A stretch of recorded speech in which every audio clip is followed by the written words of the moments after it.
Hello అండి, మేము రాములవారి జాతరకి వెళ్ళాము. అది ఇయర్లీ వన్స్ లాచ్లూరులో రాములవారి గుడిలో జరుగుతుందనమాట. ఈ జాతర ఏంటంటే 2 days అవుతుంది. ఫస్ట్ డే మేము వెళ్ళాము, అది నైట్ 10:30కి వెళ్ళి మార్నింగ్ వచ్చేసరికి 4 అయింది అనుకోండి. ఆ డే స్పెషల్ ఏంటంటే రథోత్సవం. అంటే మేము వెళ్ళిన రోజు స్పెషల్ ఏంటంటే రథోత్సవం అనమాట.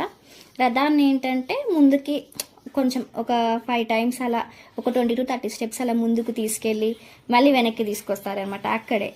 సో అది చూసామన్నమాట. సో ఈ స్పెషల్ మూమెంట్ కోసమే జనాలందరూ ఆ రోజు వచ్చి నైట్ అంతా వాళ్ళ ఫ్యామిలీతోటి ఉండి ఇది చూడగానే ఇంకా మళ్ళీ రిటర్న్ అవ్వడం స్టార్ట్ అయిపోతారట.